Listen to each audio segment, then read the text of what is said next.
What is going on, garden fans? Welcome back to the Permaculture Homestead. In today's episode, I'm taking you out to the project site, Lock Layers, and I wanted to talk about three things in particular. First one is what we're harvesting right now at this time of year.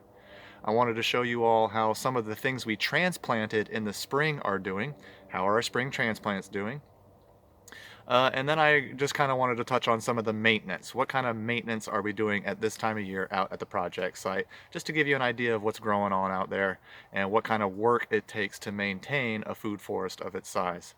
As always, garden fans, please like, share, and subscribe. Give us a like right now. Hit that notification bell. That all really helps us out. And come on back. Enjoy the journey. God bless.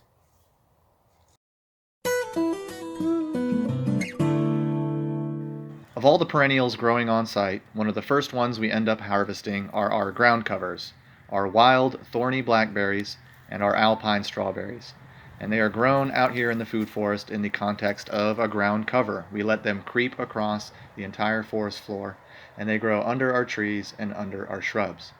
Now, we've been harvesting a lot of these blackberries lately, more than what the family can eat themselves. They're now, at this point in the development of this food forest, able to package and start selling blackberries. So this project now has a bit of income coming in. And once that income starts at the beginning of the year, right here where we're at, it generally doesn't stop until about October. The next things that we're going to be harvesting after the wild blackberries are these thornless blackberries. So here again, we have this continual perpetual harvest throughout the year. It's starting right now here in late spring. Wild blackberries are where we're beginning, and the cultivated variety blackberries will be coming up in the next month or so. Now, the next thing I wanted to talk about growing is our vegetables. We have this vegetable mandala garden at the bottom of the property here. It's at the bottom of the hill. All the overspill water from all of our swales and any water from the top of the hill kind of makes its way down the hill and meanders around this mandala garden. Now, these vegetable beds are wood core. They're hugel mounds is what they are. And they are harvesting food off of here right now at this time of year. They're getting sweet peas from early spring. And as those are very slowly dying back, they have carrots coming up underneath them. So that'll be the next thing to harvest here in the next month or so. We're also planting out here. We plant out here consecutively. So every couple weeks, we'll come out and either reseed or plant out new vegetable starts. So here's a new stand of radishes coming up. Here's a nice little stand of mint. They're all the Mediterranean herbs out here. We have mint, rosemary, lemon balm, oregano. Here are more vegetables, tomatoes, and squash, yellow squash, that were planted out over a month ago. So these are things we're going to be harvesting in the next couple of weeks, believe it or not. And we've been harvesting sweet peas, Swiss chard, and radishes out of here during the early part of the spring. Once again, we turn this over very quickly. Here's another stand of radish to show you.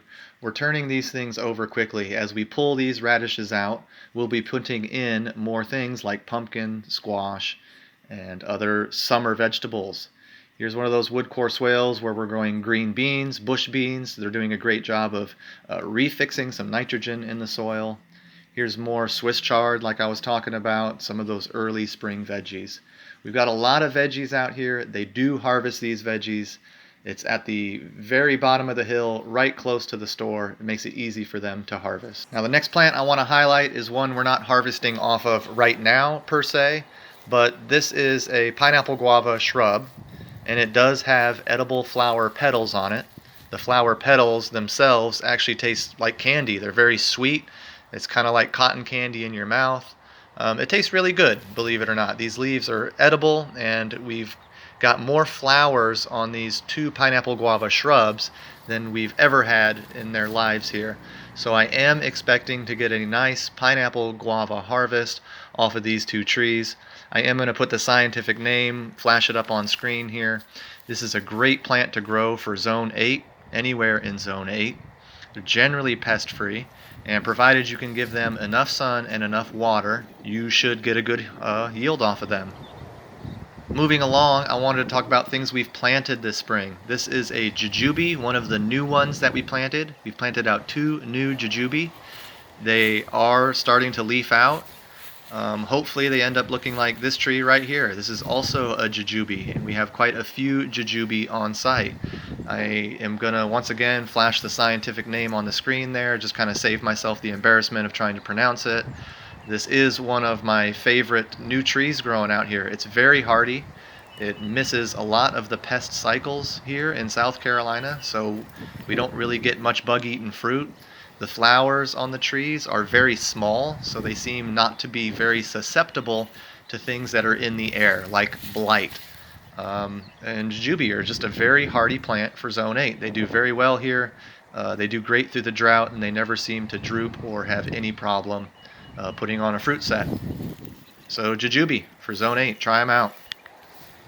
Keeping in that same vein of things we've planted this year, I've got this tree line here, this alternating pawpaw and Elaeagnus hedge growing down, and we're extending that hedge out this year, and we're doing that with pawpaw runners that I've brought out here from my home site. Now, these two pawpaw runners are looking great. You can see they're putting on new green growth. I'm extending out that food line. I am able to transplant runners provided it's done at the right time of year, and we're going to use those to continue to extend out this line. This line also has figs on it, and we're extending out those figs. They have transplanted well. Just about everything we transplanted here in the early spring is doing really good, and provided we can keep watering them and helping them get established, we should have no problem continuing to blow this food forest up. I'm stopping here to show you the blueberries. We're not harvesting these right now, but in the next weeks or two we will be. This month we will definitely be having blueberries. We have a lot of different varieties out here. We have rabbit eye blueberries, high bush, low bush. We have pink lemonade blueberries. There's just a lot of different variety of blueberry out here, and these are grown in the context of a shrub layer. They're growing underneath our trees that we have down here at the bottom of the hill. Still moving along, I wanted to talk about maintenance, some of the maintenance that we're doing right now. Now, there's a lot of chop and drop going on. Of course, there's a lot of dead space between all of our trees. I've been chopping and dropping a lot of the red clover as it goes to seed. I'm getting that put around as mulch around some of our more drought-stricken looking trees. And I'm also mulching up some of our new plantings like pomegranate. And this is some of the basic maintenance that we're doing here every week. Is it absolutely necessary? No, it's not, but it's something that we're doing to help with the aesthetic feel as we do tours around this food forest. As we go into summer, we'll be getting a lot more wood chips to cover up and wood chip over everything in preparation for fall. More maintenance is our water catchment system this year. We're starting to get some pipe in. We're going to polish up the system a little bit, try to tie these 6 tanks on either side together. That will give us one downspout, and then they will all kind of just fill up consecutively. So we didn't really like what we're doing here with the watering system, but we're getting that taken care of. And one of the last things I want to update you on here at the project site, Gardens Fans, is the beekeeping.